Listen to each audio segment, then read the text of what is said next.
gentleman yields back time that he didn't have. I now recognize myself for 5 minutes of questions. Ms. Moore, Mr. O'Neill brought up red teaming in one of his answers before, and I understand CISA is tasked in the executive order with supporting red teaming for generative AI. Do you believe CISA has the expertise and bandwidth necessary to support this? And what would a successful red teaming program look like? I think that CISA is like everyone else. We're all looking for more expertise that looks like AI expertise in order to be able to change the traditional red team. With the traditional red teaming, the important piece of this is that so you're essentially testing the organization's ability to both detect the threat and also how does the organization respond. And these are real world simulations. And so once you've established that there are gaps, the hard part is remediation. The hard part is now I need more than the folks that have looked at all of this from a traditional security standpoint, and I need my SMEs from the data scientist, data engineer perspective to be able to help to figure out how to remediate. And when we're talking about remediation, we're back to where we started in terms of this discussion around we have to close the gaps so that they are not penetrated over and over and over again. So I guess there's a concern, if we find the weakness, there might not be the knowledge to fix it? We have to upskill. Okay. Mr. O'Neill, another question about the EO. CISA is tasked with developing sector-specific risk assessments in the EO, but I understand there are many commonalities or similar risks across sectors. How can CISA ensure that it develops helpful assessments that highlight the unique risks for each sector? And would it make more sense for CISA to evaluate risk based on use cases rather than sector by sector? I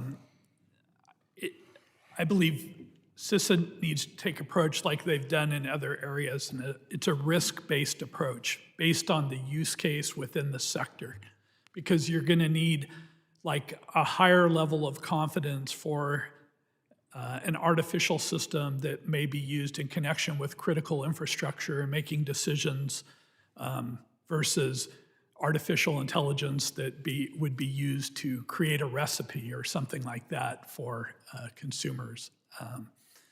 But the other thing where CISA could really help, again, is the secure by design in making sure that when you're doing threat modeling, you're not only considering the malicious actors that are out there, but also the inadvertent errors that could occur that would introduce like bias into the artificial intelligence model. Thank you. So you just said it, they've done this before, so there are existing risk assessment frameworks that CISA has, that CISA can build off of. What would they be? And that's for anybody, if anybody has the answer. I'll take that one. I think that one that is tremendous is MITRE Atlas. MITRE Atlas has all attacks associated with AI that are actually real-world attacks. And they do a great job of breaking them down according to the framework, everything from reconnaissance and to discovery and to tying and mapping the activities of the bad actor to their tactics, techniques, and procedures, and giving people sort of a roadmap for how to address these from a mitigation standpoint, how to create countermeasures in these instances. And the great part about it is that it's real world, it's free, it's right there, out there on the web. And I would also say that one other resource that CISA has at its disposal, which is very good, is the AI RMF, the risk management framework, but the playbooks are outstanding. Now there's the risk management framework, but the playbooks literally give folks an opportunity to establish a program that has governance. Mr. Swanson, CISA's AI roadmap details a plan to stand up a JCDC for AI. This committee's had questions about what CISA does with the current JCDC, and we haven't gotten them all answered, but they want to do this JCDC for AI to help share threat intel related to AI. How do you share information with CISA currently, and what would the best structure for JCDC.ai, what would that look like? Yeah, thanks for the question. like my fellow testimonial givers up here, we talked about the sharing of information and education is going to be critical in order for us to stay in front of this battle for securing AI. You asked specifically, how is my company sharing?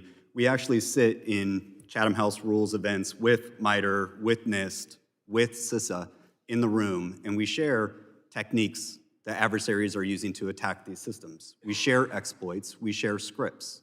And I think more of this education is needed, and also amongst the security companies that are up here, so that we can better defend against AI attacks.